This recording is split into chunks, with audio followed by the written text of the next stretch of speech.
Pushkin. The last couple of years have been huge for Jason Isbell. The Alabama-born singer-songwriter's latest album, Weather Vanes, won the Grammy for Best Americana Album this year. He also snagged a role in Martin Scorsese's Killers of the Flower Moon, which is up for Best Picture at this year's Oscars. Then there was a critically acclaimed HBO documentary released last year about the making of Isbell's previous album, Reunions, that also put his personal life on display, warts and all. On today's episode, I talked to Jason Isbell about the exhilarating experience of filming Killers of the Flower Moon and how he prepared to act in scenes opposite Leonardo DiCaprio. Heads up, if you haven't seen the movie yet, 1, you should, and 2, there's definitely major spoilers in our conversation, so just know that going in. Jason also contemplates how he'll write about the dissolution of his marriage and why he struggles to write a balls-out rock song. This is Broken Record. Liner notes for the digital age. I'm Justin Richmond. Just a quick note here. You can listen to all of the music mentioned in this episode on our playlist, which you can find a link to in the show notes. For licensing reasons, each time a song is referenced in this episode, you'll hear this sound effect. All right, enjoy the episode. Here's my conversation with Jason Isbell. Hey, how are you, man? I'm doing well, thanks. Having a good day. How about yourself? Man. Yeah, having a good day. Having a good day. Right. We met at Shangri-La with your manager, Tracy and Rick, like 2020. Yeah, it's been a little while. It's been a little while. It's been a long time. That was a good day, though, once I got out of the car. I know that takes a long time to get out there from L.A. It's a long drive, and I think you had been rehearsing with Mavis Staples, maybe, or to do something with Mavis that day? Yes, it was. It was Mavis's 80th birthday. And yeah, I did all 3 of those. I did one in LA, one in Chicago, and one in New York that year. That's amazing. Yeah. That's amazing. You got to do, if it's Mavis, whatever Mavis says, you just say yes and you go do it. Yeah, time is flying, man. But I'm glad we still have some legends like her around. Yeah, no doubt. So, no doubt. Her and Willie. I know, I know, really. Willie is still kicking, man. Still out doing shows. It's unbelievable. And I think Willie, the thing that gets me about him is like, people always say when you talk about like political stuff that you're going to run off half of your audience. But I think unless you're Willie Nelson, you don't have an audience that is made up of every different type of person. Why do you think that is? I mean, is it just because the decades great songwriter to probably an even better songwriter and actor? Ooh, it's a lot. It's been a lot, It's been really nice. The opportunities have been good ones, and I felt like I've gotten to do it at a pace, for the most part, at a pace that I'm comfortable with. And I'm 45 now, so it's not like all of a sudden I'm going to be shocked by the pitfalls of celebrity. It's just like, it's not really going to bother me much at this point, So I'm happy that things are going the way they are. It's been a really nice few years. Yeah. I want to talk about music before we talk about that. Killers of the Flower Moon floored me. The script, the acting, the way it was assembled, and your acting was like, who knew? Yeah, I didn't know that was what was going to happen. I thought when I got there, I thought I could really screw this all up, and they could send me home. But I do feel like at every stage, people were working on that movie in a way that I think they were more invested with telling that story than they would have been in just entertaining people. And you could sense that from, craft services to hair and makeup all the way up to Marty and his ADs. It's like everybody there had a purpose that was beyond just making a good movie.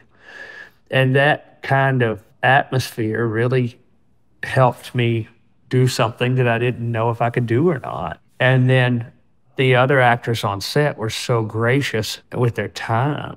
I would just say, what do I do here? And they would tell me, well, here's what I would do. So you would just ask? Oh, yeah. Yeah, straight up. Yeah. And I told them that from the start. I was like, I don't have any training with this. I've never acted in anything before, done some voiceover stuff and played myself in a couple of things, but never really acted. And I said, I'm just going to go ask people what to do, and then I will try my best to do that. And I think that was kind of refreshing for Ellen, the casting director, and some of the producers and stuff, because they're like, all right, well, we can work with that. Coachable. Yeah, very highly, highly coachable. That was my MO for that whole process.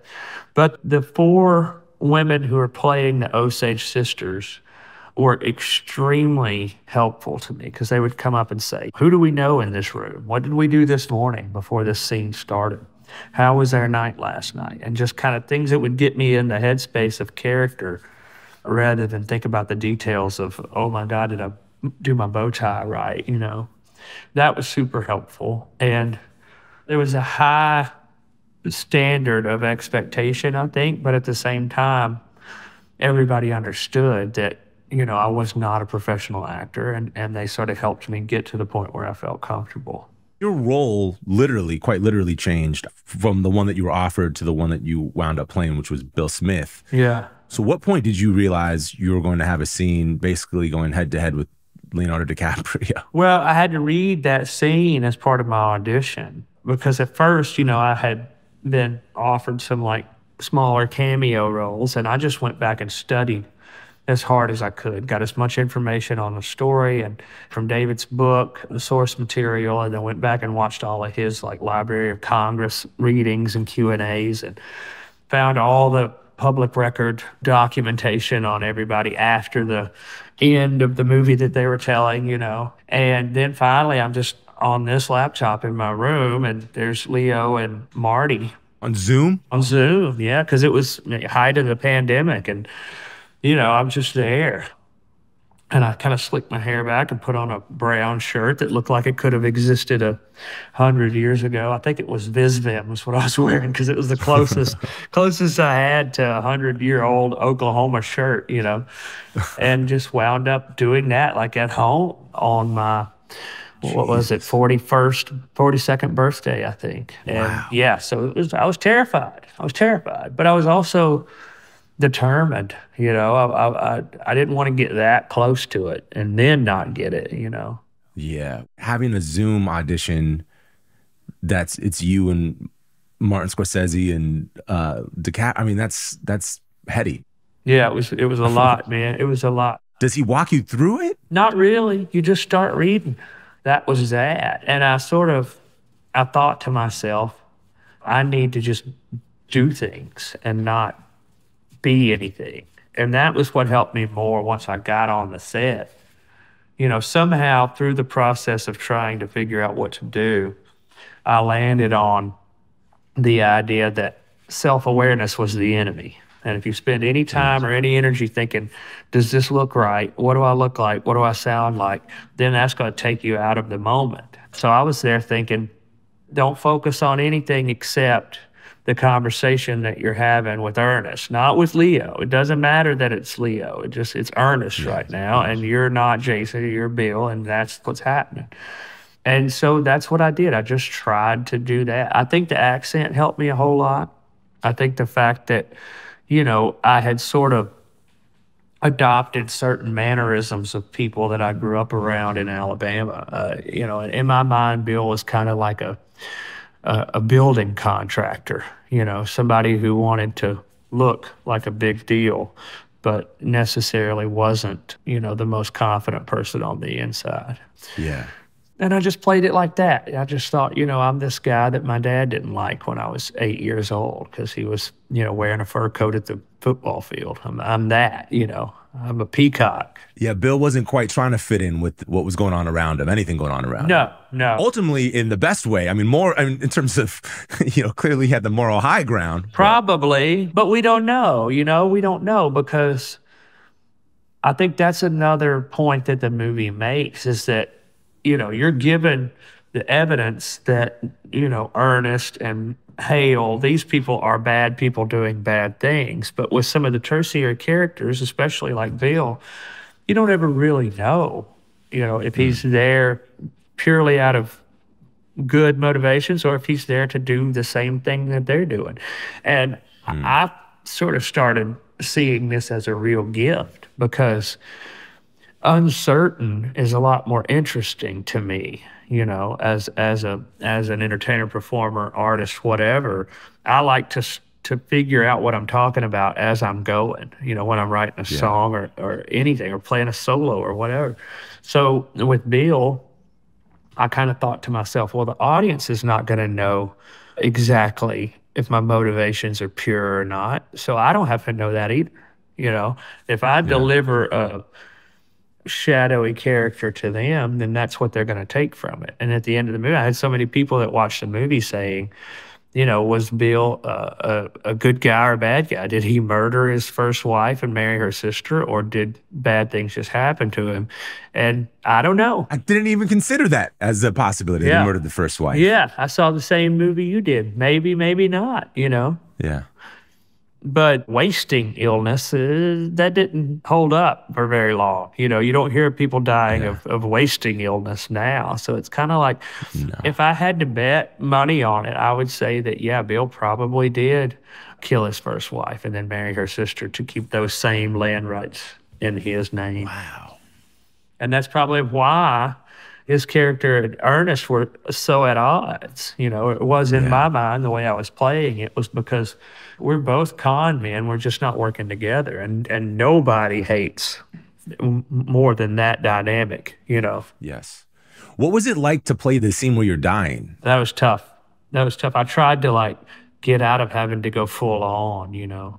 And right before we started to shoot, I was like, so I'm in shock, right? I'm talking to Adam, the assistant director, and I'm like, I'm playing this like I'm in shock. I'm not feeling all of this. I just got blown up. I don't really know what's going on. And Adam was like, yeah, sure, whatever. And then it occurred to me, Adam doesn't give a fuck. Adam's trying to get everybody where they're supposed to be. He doesn't care. So I get down there, and the first time I'm kind of taking it easy, and then I hear Marty over the fucking walkie-talkie. He's like, you're on a 10. You are on a 10. You're feeling every bit of this. And I was like, shit, now I have to really embarrass myself. So I did about 3 more takes where I was just screaming my head off. And, luckily I was uncomfortable because I had played a show in Salt Lake City on Friday night. And then I flew on a private right after I got off stage to Oklahoma to rehearse Saturday morning at 8 a.m. And then after the rehearsal, I got back on that jet and went to Red Rocks and played 2 nights at Red Rocks in Colorado, and then came back to Oklahoma to shoot the scene. So I had been up all weekend. I played 3 shows and rehearsed that scene. And then, it's late at night, and the makeup it took forever. So much makeup. And you can't touch your face. I accidentally scratched my forehead. Everything was itching. And I did this one time, and oh my God, the Swiss makeup guy was all over me. He's like, you cannot touch your face. You cannot touch your face. I was like, shit, I'm just going to have to itch. And it had taken him hours to put it on. And then at one point he says, okay, so in other movies, the blood goes around the eye. But in Marty's movies, the blood goes in the eye. And I was like, all right, let's fucking do it. So I just held my eye open, and he squirted it right on the eyeball. Do you even know what this stuff's made of? No clue. No idea, and I'm laying down in the house, which was the house that we had filmed in. The house had been there for 100 years, and then they took it down. But I'm laying there, they're sticking all this stuff in me and piling more wood on top of my body. And the shot is one of those Scorsese tracking shots, where it just comes in and weaves around the house until it gets to the side of my face. Beautiful shot. I mean, one of his real signature moves. When I found out it was that kind of shot, I was like, holy shit, I get to be the focal point of one of those shots. It was amazing. But shots that goes back to Mean Streets. Exactly. Yeah. Something that he started doing at the beginning of his career and perfected early. And that's how you feel like you're in his universe, Yeah. But it was super humid, and it was late, and summertime in Oklahoma. And between takes, if I closed my eye, it would stay shut, because that fake blood would kind of coagulate a little bit. And so I couldn't move my arms because they were under all that wood and debris. And so when they would call action, I would have to sort of start the process of peeling my eye open without using my hands at all, because my eyes had to be open when the camera got to me. So I was laying there screaming while I was trying to open my eye. And I wound up not having to act necessarily as much because it was so uncomfortable, that it was a little bit easier to just scream like you're in pain and pissed off and terrified, you know. Wow, It man. was hard. It was really hard because I'd never done anything like that. And it was like, I think it took us 4 takes, which I was pretty happy about. It didn't take all night. So, I don't know that that's a predicament too many actors have really been in, to have been blown up. I mean, like sure, in a action flick in the 80s, like plenty of people got blown up, but you get blown up off the shot and you're just kind of not seen again. But then to have to act, like you're blown yeah. up and then you have to act. I don't know who else is really, I'm sure it's happened. Yeah, it happens, but not a lot. Yeah, not a lot, especially in a movie that's worth a shit. You know, Yes. sure, there's a lot of people in RoboCop that are that way, but in a Scorsese Yeah. movie, Yeah. and I had to really do it. But there's something about the way he handled the death scenes in that movie. He's done this in a lot of other ones too. It's very brief. And while it's really graphic and really disturbing, he doesn't wallow in it. It's not pandering. Yeah. He's not using Yeah. that to manipulate the audience. It's like, pop, somebody's dead, they fall down, that's the scene. I want you to have that information. I gave you that information. Let's move on, you know. Yeah. And there were so many things I noticed watching the movie a couple times after it was all done, where he was sort of untangling the cliches and the myths of how Native people had been treated in Westerns in the past, and Yeah. like if you notice, almost all the women that are being murdered in this movie, something happens with their scalp. Their scalp comes off, or they get it cut off in a field autopsy, or which to me was like a very clear nod to, saying that the natives would scalp us white people Yeah. in all of those John Wayne movies and forward westerns and everything. And then like the first scene where they're smoking the death pipe and they're smoking their way of life, they're giving like basically a funeral for their way of life once they found the oil.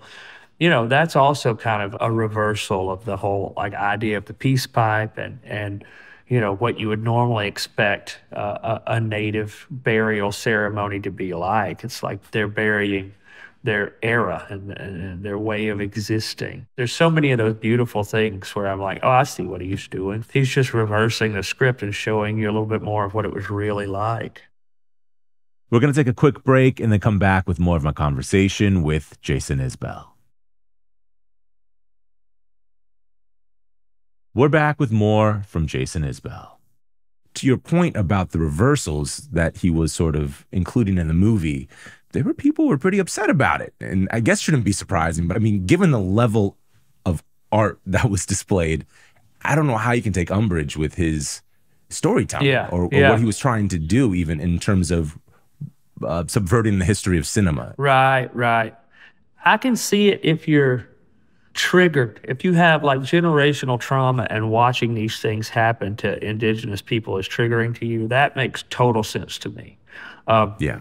It's not a criticism that I would levy at the movie because I would have no reason to. But when somebody does, I can't argue with that. I'm like, yeah, that makes sense to me. It would be really hard to see, especially the way a lot of native cultures handle ancestry and their forebears and sort of take, spiritually that weight on in a way that the rest of us might not. I understand. But as far as from a storytelling perspective, it's hard for me to see any flaws. And I meant more people who were calling the storytelling like woke. Oh yeah, I don't know about it. If you use that word, then I turn off. I'm clocked out. If you're using that in that way, if you're not Donald Glover and you're talking about being woke, then I am not paying attention to you anymore. That is pretty incredible to me to imagine how somebody can see something that's so historically accurate and handled with such respect for what actually happened. But and even people out there in Oklahoma they didn't know this stuff had happened. And I mean, with what was going on in Tulsa, with black businesses in Tulsa, is this all happened at the same time? So there were black folks coming from Tulsa to Bartlesville and Pawhuska to get away from, the massacre that was happening over there. And they were hiding out around the Osage who had their own shit to deal with. And I thought that was beautiful. Some people thought that the part where King Hale sees the newsreel for film about the Tulsa Massacre, that was ham-fisted. Ham-fisted by God, because that's what happened, you know. That's what happened. That's what happened. Yeah. And it was right next door. And I mean, Tulsa was an hour away, you know. I'd drive over to Tulsa to get dinner. And then at the same time, when we got there, when we showed up on set, we were looking at photos from the era, you know, in the costume department, trying to get everything right. And they were wearing masks, you know, because the flu that started in Kansas that everybody called the Spanish flu was then. It was 1918, 1919. Yeah. And we were all standing there in our masks looking at the pictures of people wearing bandanas around their face. Like, what the fuck, man? 100 years later, exactly 100 years later. You know, that's wild. Yeah. So history clearly repeats itself if you know, don't pay attention to it. And sometimes if you do. But yeah, I heard a lot of people talking about how, like, Molly's character, you know, why did she stay around so long? You know, why did she stay with him? Why did she try to work it out for so long? And that's one that really bothered me, because I think that shows a really huge lack of understanding of her perspective, you know, and the circumstances that had led her to that point in her life and what her options were. It's like, well, maybe if she didn't have to have a legal guardian to take her own money out of the bank, she wouldn't have been so motivated to stay with this asshole, you know? Yeah. But there was a lot of, like, real, you know, people who just weren't willing to take one extra step to think, well, maybe that person's experience is a little bit different than mine. Well, yeah, and also just people who, you know, put themselves in a hypothetical situation. They know exactly what, I mean. Yeah. Armchair quarterbacks. Turns out it's complicated what we do. Yeah. You know, it's not simple. There are a lot of different variables that go into every choice that we make. And she wore those all on her face. You could see all of the complications on her face. What do I do? Right. Her acting was just beautiful. Yeah, she's unbelievable, man. And that last scene with the two of them where all she really wanted him to do was tell her the truth.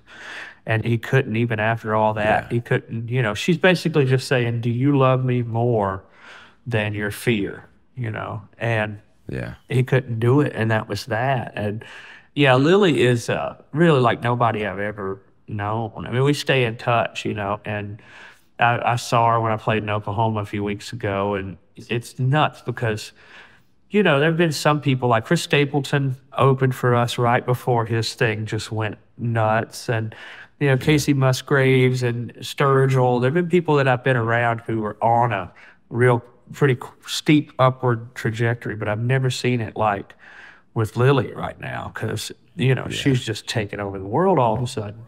And I honestly don't think it's gonna change the person that she is. And that is like, that's rare, man. That's unicorn shit right there. It just seems like she keeps settling more into herself as all this beautiful chaos happens around her right now. And I think she's just gonna use whatever sort of recognition she gets to do cool things for other people, which is really a gift to everybody.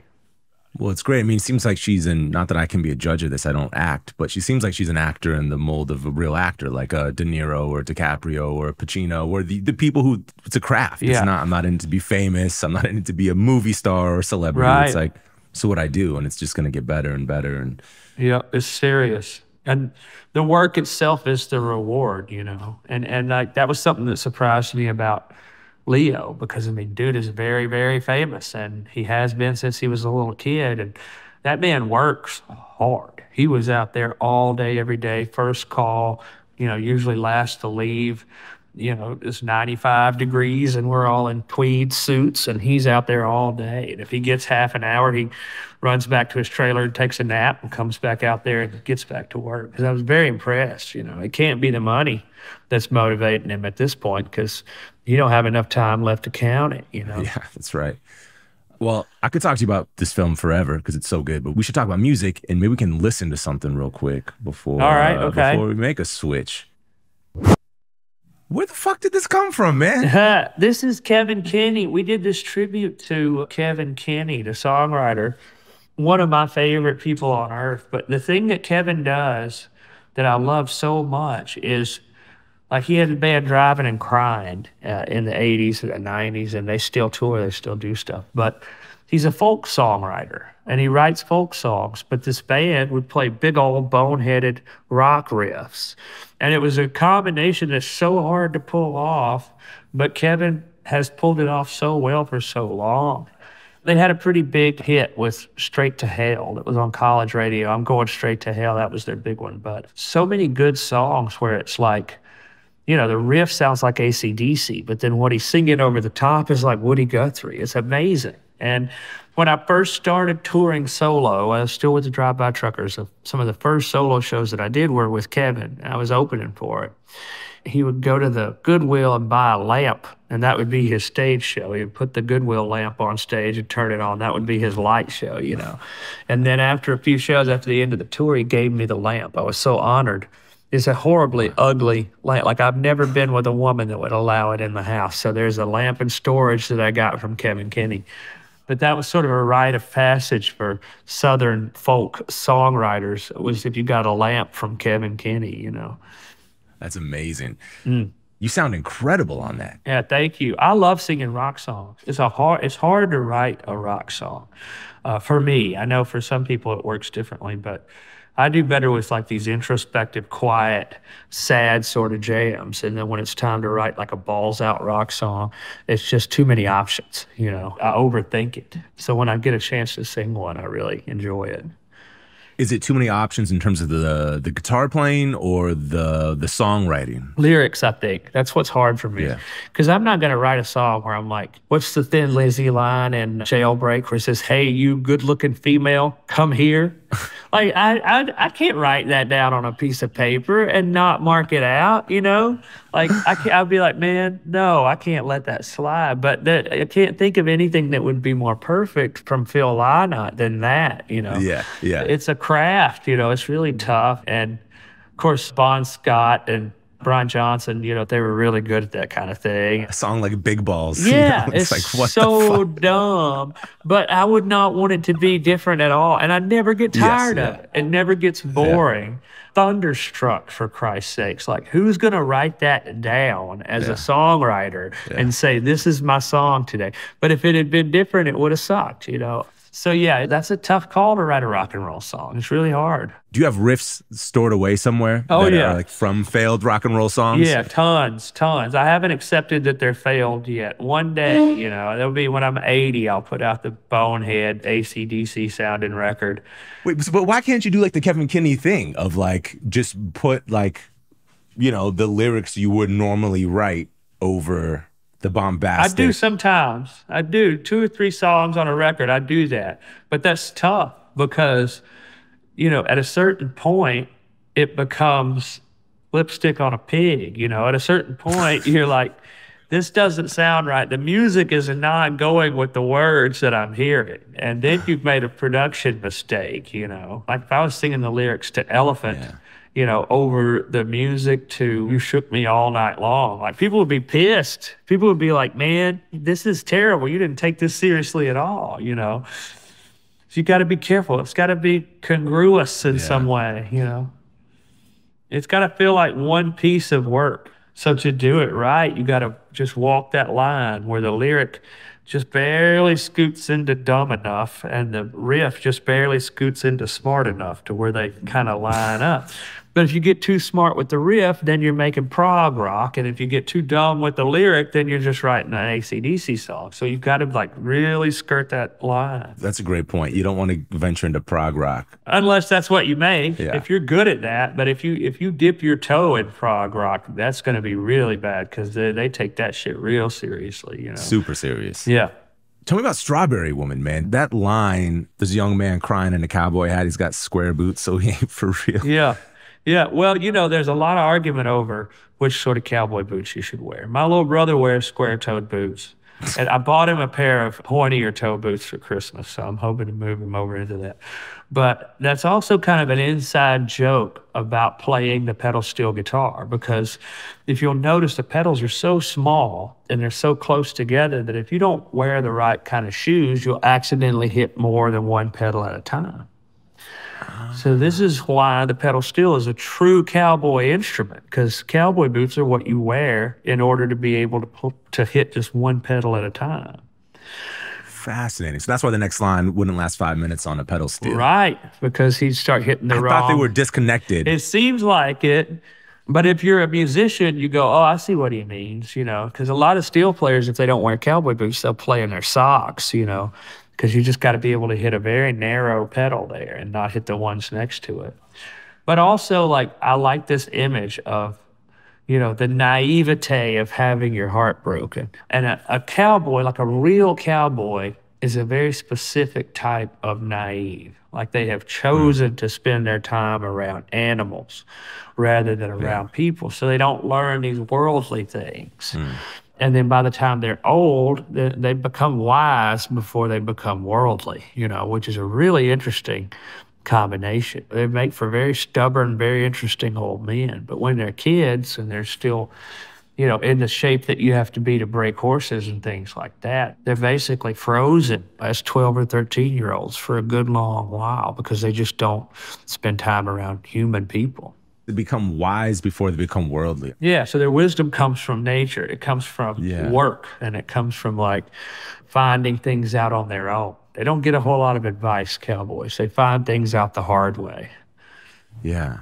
Cowboys never cease to be fertile songwriting territory, Yeah, you know? yeah. For Willie Nelson or for Phil Lynott, you know, George Strait had to get everywhere somehow, but I don't think he would enjoy it as much as I would. Speaking of George Strait, man, I was thinking about him recently. His music is phenomenal. Yeah.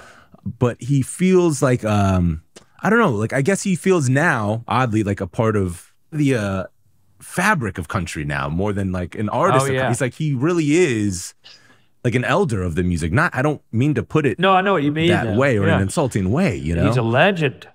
And, you know, he got it from not really writing his own songs. Like, he was an interpreter of songs, which kind of, like, to me, is the part of country music that relates to what, like, Sinatra was doing or some of the old jazz singers, you know, who weren't composers.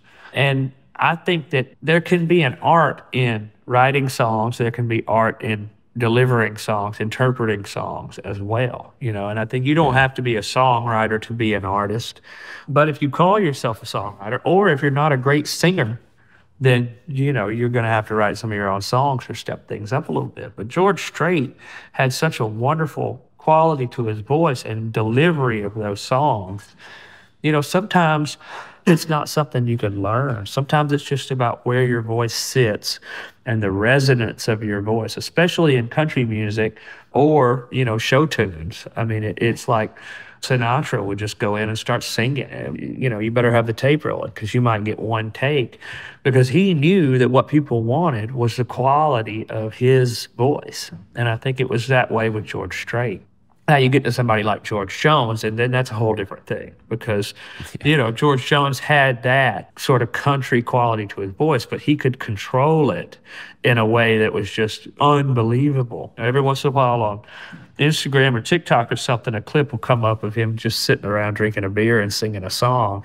And it sounds like the best natural quality to your voice that sits in just the right place, which is what George Strait had. I think you can get yourself into the fabric of country music that way. Is it weird now for your songs to sort of start becoming part of like the songbook? It's all weird. Everything is so fucking weird to me, but I like hearing my songs out in the wild, even if other people are singing them. Now, stuff happened with Morgan that, you know, I wasn't a fan of after that. But at the time when he covered the song, I thought, man, this is great. A bunch of young people are going to hear the song. And it gave me some reassurance that when you're being specific with these songs, that's when people really have a close connection to them, because they think he knew a secret about me. How did this songwriter know this very specific, very detailed feeling that I was having? I thought I was alone. And to me, that's the best thing that art can do, is when somebody says, I thought I was alone until I heard this. You know, now I know there's at least one other person out there that feels exactly the same way. I think to do that, you have to, you know, try not to be too vague. You can't really write with a target in mind, like a specific audience that you're trying to nail. You have to just make yourself the target, you know, and write the kind of music that speaks to a very detailed account of your own experience. And then you just wait. You just do your best job with it and you wait for somebody 1,000 miles away to pop up and say, that exact same thing happened to me. And that's a really beautiful thing because then you're reminded of what we have in common rather than our differences. We're pausing for one last quick break, and then we'll be back with Jason Isbell. Here's the rest of my conversation with Jason Isbell.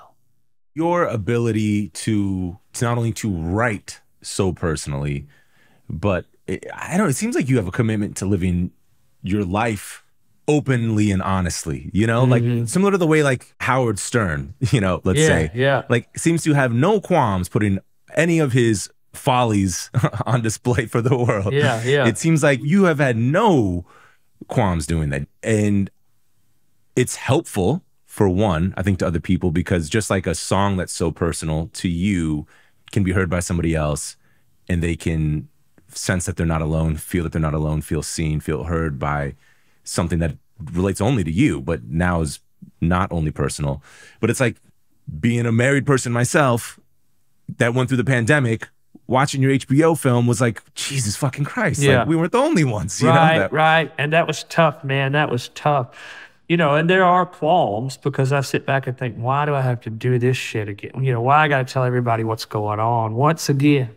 But with the bigger risks come the bigger rewards as far as that goes. And, there's a certain level of accountability. Like if I know that my thing is to be honest with people about how I live my life, that I'm going to try really hard to live my life the right way, in a way that I can be proud of, But also I sort of see it as most of the risks to me are negligible.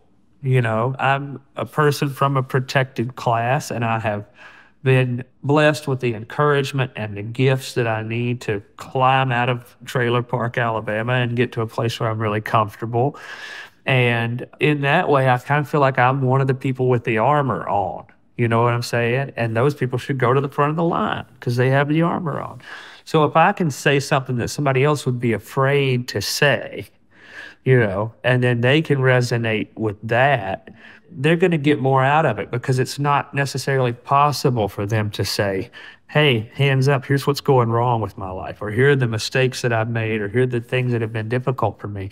They might not be able to start that conversation, but they might be able to chime in if you start that conversation. Was there anyone like that for you growing up? That's a good question.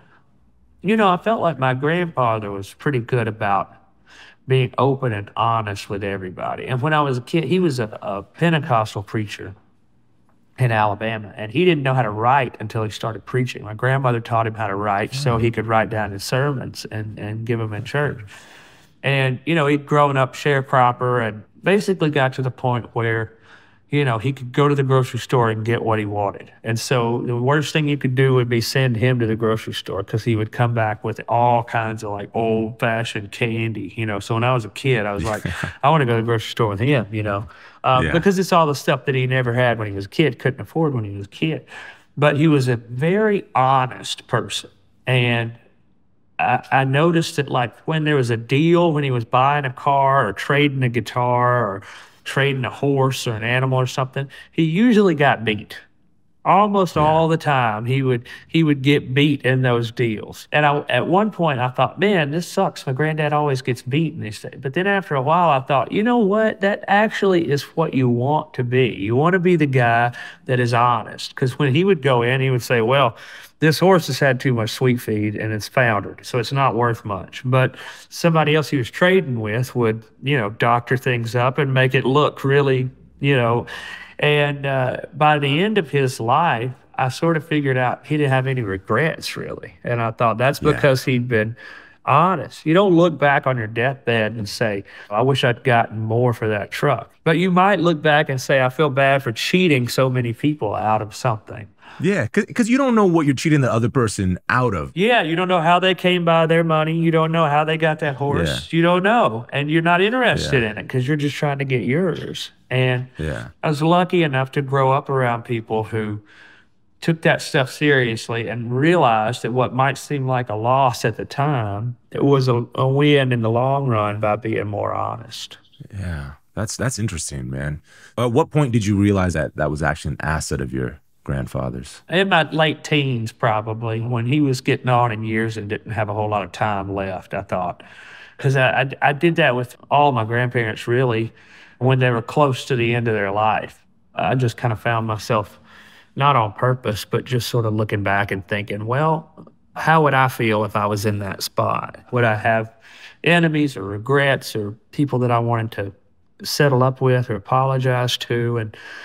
And he really didn't. He wasn't afraid. He was a religious man, faithful man, and he thought, well, this is going to be a relief. I'm going to go on to somewhere beautiful. He didn't have anybody to apologize to. He asked my dad, like, at the end, he's like, you need any money? Before I go, you need any money? My dad was like, no, I got my own family and my own job, and I'm all right. But that's what he was thinking about, still was taking care of other people. Yeah. And I think that's a pretty good way to go out. It's a great way to go out. That seems like, he knew the meaning of life. I think so. I think that's true. If you can leave with your tab all settled up, but it seems like that'll do. Do you think you need to live your life as honest as you do to be as honest in yourself? Like, in other words, I'm thinking about like a Dylan, maybe, who, well, maybe he's a bad example because I don't know how honest he is in his lyrics. No, he's not. I mean, I think he's honest in everything, but I don't think he's truthful. I think he's honestly lying about 90% of the time. But that's what he's committed himself to. And it's like, Right. if I wanted to be Bob Dylan, that's what I would do too. But I don't want to be Bob Dylan. I love Bob Dylan, but that's not what I want to be. I want to be me, And my path, the way that I have found is most rewarding for me and gives me an individual voice is to reveal these things in an honest way. Also, I kind of like somewhere along the line, I committed myself to this idea of unraveling the bullshit and the mystery of all of it. This idea that, you can be a rock and roll star and not behave like a terrible man. And you can be a songwriter and not have to mythologize everything. I think part of that came from like when I was 14 and Pearl Jam hit.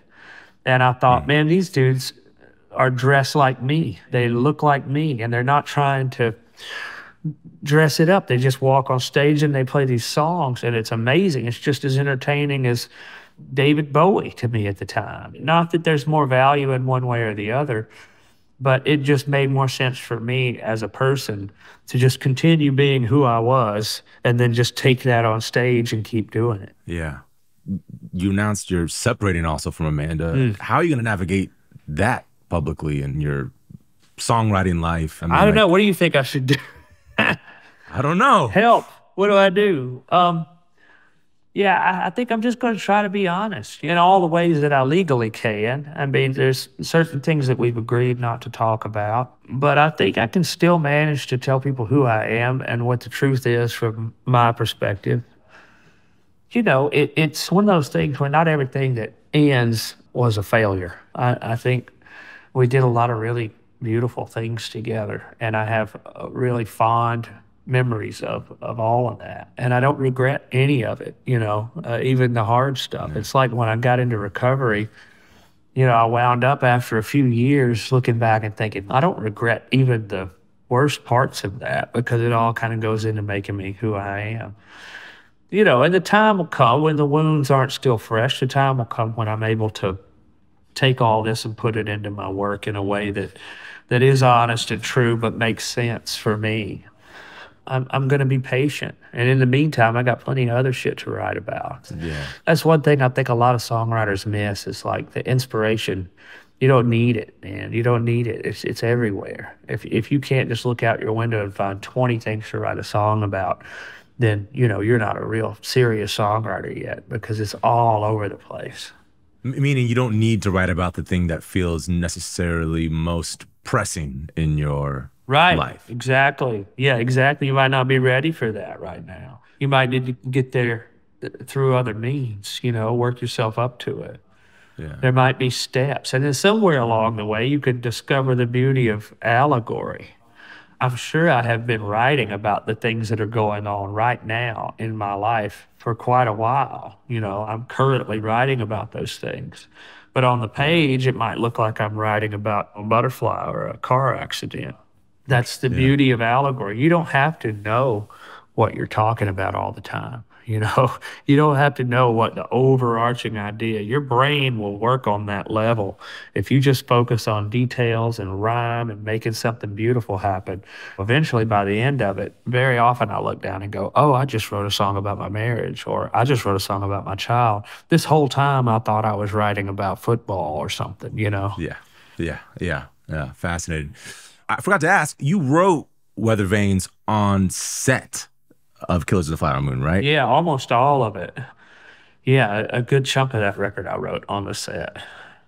Did the character you were playing influence your point of view as a songwriter at that moment, or was it easy to keep that separate? I don't know that Bill influenced that, but I definitely know that the work that I was doing influenced it because on one hand, the most obvious way was just watching Marty conduct the whole orchestra and the fact that he was open to hearing ideas from other people. When I went out there, I thought either he's going to be a micromanager and he's going to be in on every decision, or he's just not going to be there that much. I did not expect him to have that kind of perfect mix of those things where he was active, he was on set every day, working out in the heat, even at 80 years old. He would make the L's with his fingers and look at the shot Yeah. and say, I want it to look like this, you know, amazing, amazing. Crazy. It's like a movie about a movie about a movie.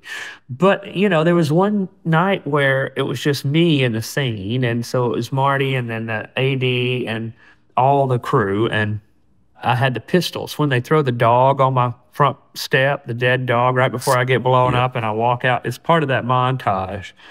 And I walk out the front door and I see the dog and I've got my pistol in my hand. And you know, I thought, man, I gotta do this. So at first I said, I think we need to load this pistol because, you know, the weight's gonna need to look right. And if they see it from the end of the barrel for any reason, you're gonna want to see slugs. And, you know, so the prop master did the thing where they had taken each shell casing, they had pried the lead out, and then they had swabbed the inside out, dropped one BB inside the shell, and then pressed the lead back in. Then they would shake it. Every time they would load one in, they would shake it by my ear, and I would have to verbally confirm I hear the BB, and then they would put it into the pistol, and then shake it and put it into the pistol, and just to make sure. So that's what, like, when that accidental shooting happened on the Rust set, I was like, something's way off here because I could not have shot anybody if I had tried. But after that, I thought, you know, this is a single action pistol, and me being from Alabama, I used to have a pistol very similar to the one that I was holding in the movie. And I thought, these Yankees don't know about single action. I'm going to have to say something, you know. And if I walk out on my step, I see the dog. I'm not sure that it's dead yet. I don't know if the people are still in the yard. I'm cocking the pistol because with a single action, if you don't cock it, you can't fire it. That's why in the old Westerns, they would hold the trigger down and fan the hammer like this. Oh, yeah. Because Yeah. it's the hammer that does the firing. Like with double action, when you start to pull the trigger, the pressure causes the hammer to come back and then go forward. But with single action, you have to pull the hammer back first. The trigger, all that does is release it, so the hammer goes forward. So that means Got it. every time you fire, you've got to cock and fire, cock and fire. And so I just tapped Marty on the shoulder, and I was like, I think I would cock the pistol. And Marty said, you think you'd cock it? I was like, yeah. And I explained why. And he said, all right, let's shoot it. So they shot. It took another 3 or 4 hours. They shot the scene of me cocking the pistol. And then when I saw the movie, it was in the movie. It was the most satisfying click. But taking away from that, you know, I went in to produce Weather Vanes that I'd written mostly out there. And I thought, man, there's a way to do this where you can retain your vision and still hear what everybody around you has to say. And you can let them enjoy participating and making the project a better thing. And still, this is your movie or this is your record because nobody had any question by the end of it who had directed that movie. That was really sort of inspiring for me, you know.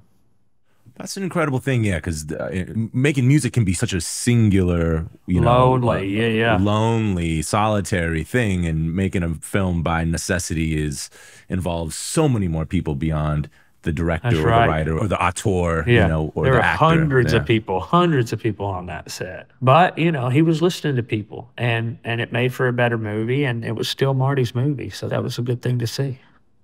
Was your band grateful? Oh, yeah, yeah, we had a great time. We had a blast, because it was like, I would say, "Why don't you go mess with this for a while, see what you come up with?" And man, there's nothing that a musician likes to hear more than that when you're in the studio. Like, hell yeah, I'll go turn some knobs and push some buttons. I'm glad they had a great arc. And I was so sad to see him in the movie.